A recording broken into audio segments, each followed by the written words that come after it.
Bismillahirrahmanirrahim. Assalamualaikum warahmatullahi wabarakatuh.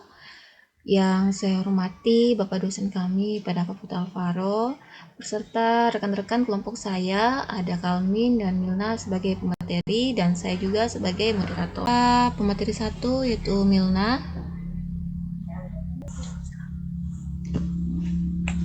Baik, Assalamualaikum warahmatullahi wabarakatuh. Perkenalkan, nama saya Milna. Di sini saya akan membacakan materi kami, yaitu mengenai SA 315, 540, 550, dan 560. Baik, yang pertama kita akan membahas pendahuluannya. Dalam dunia audit, standar audit atau SA merupakan panduan krusial yang memastikan kualitas dan kendala laporan keuangan. Presentasi ini akan mengupas 4 standar penting, yaitu SA 315. Dia membahas mengenai untuk mengidentifikasi dan menilai resiko. Yang kedua SA 540 tentang estimasi akuntansi. Yang ketiga SA 550 pihak berelasi. Yang keempat, SA 560 mengenai peristiwa kemudian. Selanjutnya yaitu kita akan membahas tentang SA 315, mengidentifikasi dan menilai risiko kesalahan penyajian material. SA 315 mengharuskan auditor untuk memperoleh pemahaman yang mendalam tentang entitas dan lingkungannya, termasuk pengendalian internal. Tujuan utama adalah mengidentifikasi dan menilai risiko kesalahan penyajian material dalam laporan keuangan. Yang kedua, penilaian risiko ini menjadi dasar bagi auditor untuk merancang dan melaksanakan prosedur audit selanjutnya. Yang ketiga, pendekatan berbasis risiko ini memastikan efisiensi dan aktivitas audit. Selanjutnya yaitu elemen kunci SA 315, pemahaman entitas dan lingkungannya. Untuk mengidentifikasi resiko, auditor perlu memahami beberapa aspek penting. Yang pertama yaitu industri dan regulasi. Faktor-faktor eksternal yang memengaruhi operasi entitas. Yang kedua, sifat entitas, operasi kepemilikan, tata kelola, dan struktur organisasi. Yang ketiga yaitu tujuan dan strategi, bagaimana entitas mencapai tujuannya, dan risiko bisnis terkait. Yang keempat, pengukuran kinerja, sistem yang digunakan entitas untuk memantau performa. Yang kelima ataupun yang terakhir, pengendalian internal, proses yang dirancang untuk memastikan keandalan informasi.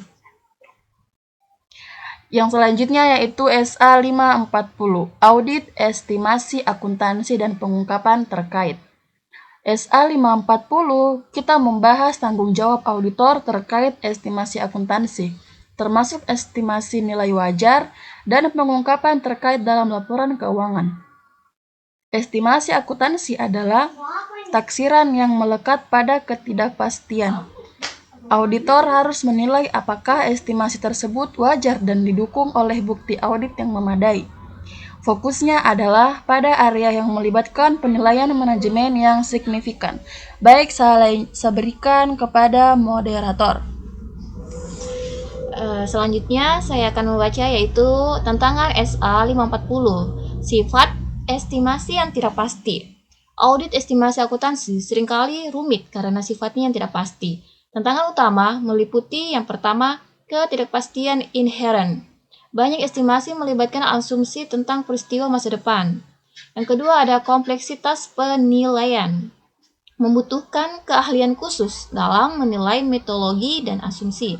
Yang terakhir yaitu mempengaruhi manajemen, potensi bias dalam estimasi yang dibuat oleh manajemen. Auditor harus menerapkan skeptisisme profesional dalam menggunakan bukti yang relevan untuk menantang asumsi manajemen.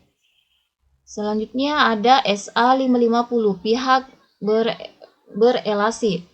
SA 550 membahas tanggung jawab auditor sehubungan dengan hubungan dan transaksi pihak berelasi. Tujuan utamanya adalah memastikan bahwa hubungan dan transaksi pihak berelasi telah diidentifikasi dan diungkapkan secara memadai dalam laporan keuangan. Transaksi dengan pihak berelasi memiliki potensi risiko kesalahan penyajian material karena kemungkinan manipulasi harga atau kondisi. Selanjutnya saya serahkan kepada pemateri selanjutnya. Selanjutnya yaitu identifikasi dan transaksi pihak berelasi berdasarkan SA 550. Auditor perlu melakukan prosedur untuk yang pertama, mengidentifikasi pihak berelasi. Siapa saja yang memiliki kemampuan untuk mengendalikan atau memberikan pengaruh signifikan. Yang kedua, memahami transaksi, tujuan, sifat, dan substansi ekonomi transaksi pihak selesai. Yang ketiga, menilai resiko, mengevaluasi apakah transaksi tersebut dilakukan dengan kondisi yang wajar dan diungkapkan secara memadai. Saya kembalikan kepada moderator. Kesimpulan dan relevansi SA ini dalam audit modern. Yang pertama ada kualitas audit, meningkatkan keandalan laporan keuangan. Yang kedua ada manajemen risiko, identifikasi dan respons yang efektif terhadap risiko.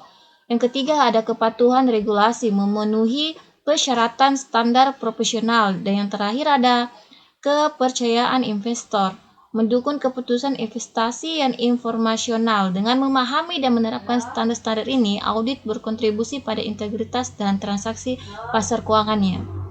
Itulah tadi penampilan kami dari kelompok 2. Mohon maaf jika ada kesalahan kata. Saya akhiri dengan ucapan wabillahi taufiq wal hidayah. Wassalamualaikum warahmatullahi wabarakatuh. Dan ada